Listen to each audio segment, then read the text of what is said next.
Olá pessoal, agora um exemplo de equações diferenciais ordinárias quase exatas. Bom, para início de conversa, né, quando a gente tem uma equação que tem aquele formato assim, m de xy, é uma expressão que depende de xy, mais n de xy, uma outra expressão que depende de xy, vezes y' igual a zero. Bom, se a gente tem esse formato aqui, bom, aí então a gente tem uma boa chance da equação diferencial ser exata. Lembrando que para ela ser exata não basta ter esse formato, né? Ela tem que satisfazer aquela propriedade em que a derivada do m com relação a y seja igual à derivada do n com relação a x, certo? E quando a gente fala em equações em EDOs quase exatas, na verdade a gente está falando naquelas que não são exatas, que são as não exatas. Só que a gente acaba chamando, né? Imagino eu que se usa o nome quase exatas, porque essas equações elas podem ser transformadas em exatas a partir do fator integrante. Tá? Bom, então, como um exemplo, a gente observa então essa equação diferencial aqui. Né? Então, a primeira coisa que a gente pode observar é que ela tem um jeitão de equação exata. Só que quando a gente vai então verificar se ela é mesmo exata, fazendo esse teste, né? Então aí falha, porque então neste caso aqui o m seria essa funçãozinha aqui, né, essa expressão, o n seria essa daqui. Então nós temos aqui o m igual a isso, o n igual a isso, e a partir daqui então a gente calcula as derivadas. A derivada de m com relação a y dá toda essa expressão e a derivada de n com relação a x dá essa expressão. Então caracterizando que ela não é exata, ou também se quiser chamar que ela é uma IDO quase exata. Bom, daí para corrigir isso, a gente pode usar a gente deve usar os fatores integrantes, né? Um deles. Só para lembrar aqui rapidamente, né? O fator integrante que está sendo usado nesse exercício é o mi de x, que, bom, está aqui, não nem preciso reescrever, né? Está aqui, mi de x, igual a e na integral de my menos nx dividido por n dx. Ou, caso prefiram, né, a gente pode usar o mi de y, que ele é parecido, ele é o e na nx menos my, aí dividido por m, certo? E a integral aqui é com relação a y. Dependendo do problema, talvez seja mais vantajoso usar esse. Tá? Geralmente eu tento um, se não dá, tento outro. Ok? Bom, então nesse caso aqui a gente então, substitui os valores dentro do fator integrante. Então, quem que é o m de y, quem que é o n de x, quem que é o n. Então, a gente fica com essa expressão aqui, que pode ser simplificada, certo? E ao simplificar mais um pouco, a gente fica, então, que tudo esse carinha aqui de dentro simplesmente deu 3. Então, o fator integrante é e elevado na integral de 3 dx. Ou simplesmente, então, que o fator integrante, o mi de x, ele vai ser e na 3x. Certo? Bom, uma vez que a gente determinou então quem que é o fator integrante, a gente pega e multiplica toda a equação diferencial. Ai, a Nina aqui de novo. A gente multiplica toda a equação diferencial pelo fator integrante, certo? Então aqui estaria a equação diferencial e multiplico toda ela pelo fator integrante e na 3x. Desce, meu amorzinho, vai. Bom, então depois que a gente multiplica toda a equação, né, pelo fator integrante, vocês observam que eu continuo com esse formato aqui, né? Onde é que está? Aqui, eu tinha escrito aqui. A gente continua com este formato aqui de m mais n y' igual a zero, certo? Esse cara aqui, isso que eu estou dizendo, né? Que ele continua com o formato assim, m mais n vezes y' igual a zero.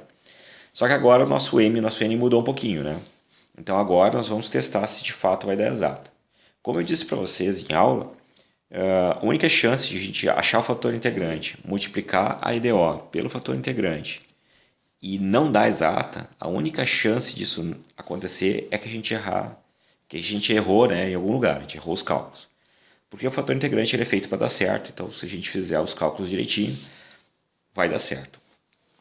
Então aqui você só observa que eu tenho um novo m, certo? Eu tenho um novo n, e verificando o m derivado com relação a y e depois o n derivado com relação a x, a gente faz os cálculos e vê que os dois valores são iguais, então agora a IDO é exata. tem que dar certo. Ok, então uma vez que a EDO é exata, então nós resolvemos esse sisteminha. Este sisteminha aqui. Lembrando que esse sistema ele vem de um teorema. E caso alguém queira dar uma olhada nesse teorema com um pouco mais de detalhes, ele está na nossa apostila. Tá? Então o teorema vai dizer o seguinte: se a nossa EDO ela é exata, então a solução dela é φ, a solução implícita dela é φ, que é uma função de xy, igual a c, que é uma constante. Onde essa função φ, derivado com relação a x, tem que ser igual ao m, e o φ derivado com relação a y tem que ser igual ao n. Bom, a gente pode iniciar por qualquer uma delas, tá certo? E neste caso aqui eu iniciei pela φ de y. Por que eu fiz isso, né? Bom, se eu iniciar com a φ de y ou se eu iniciar com a φ de x, independente de qual eu escolher, eu vou ter que integrar. Vocês observem que se eu escolher a primeira, a φ derivada com relação a x, eu vou ter que integrar ela com relação a x. E aqui, do lado direito, aparece uma exponencial em x, e aqui tem uma função que depende de x. Então, se eu tiver que integrar isso daí, vai ser uma integração por partes. Dá para fazer, dá um pouco mais de trabalho, mas se eu tenho uma coisa mais simples, é melhor começar pela outra, né? Um pouco mais razoável a gente fazer isso. Bom, se a gente olhar para a outra, eu tenho φ de y, então para começar eu tenho que integrar com relação a y, e a expressão à direita dela também tem o e na 3x, né, que ele é o nosso fator integrante que nós utilizamos. Como a gente vai integrar com relação a y, isso daqui vai ser constante, a integral vai passar aqui para dentro, e aí integrar isso daí é fácil. Então, como é mais fácil, nós vamos começar pela φ derivada com relação a y. Então vamos lá. Φ derivado com relação a y é igual a e na 3x, que multiplica x² mais y². Integramos com relação a y e obtemos essa expressão aqui, ó. Certo? Opa. Catei um aqui no meio. Aqui, ó. Certo? Vai ficar, então, integrando ambos os lados, né? A gente fez aqui o integral com relação a y, integral com relação a y. A integral nesse cara aqui não age, né? Porque ele é constante com relação a y. A integral passa para dentro. Quando a gente integrar o x² é como se fosse um número. Vai ficar a integral x² vezes y. Depois vai ficar a integral de y², que vai resultar em y³ sobre 3. E por fim aqui então aparece a nossa constante com relação a x. Lembrando que então a gente tem que determinar esse cara aqui, né? Falta determinar essa constante com relação a y. Para isso, nós vamos utilizar a outra equação. Nós iniciamos por essa, certo? Obtemos isso aqui. Agora, vamos ter que utilizar essa outra aqui para descobrir quem que eu sei.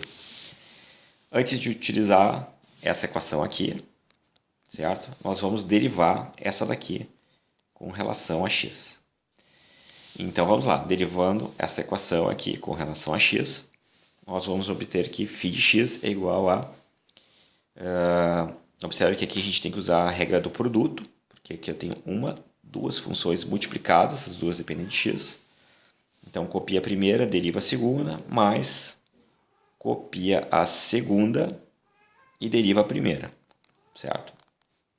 Está aqui. Depois, mais a derivada da constante com relação a y, né, que é uma função que depende de x. Então, mais c' de x.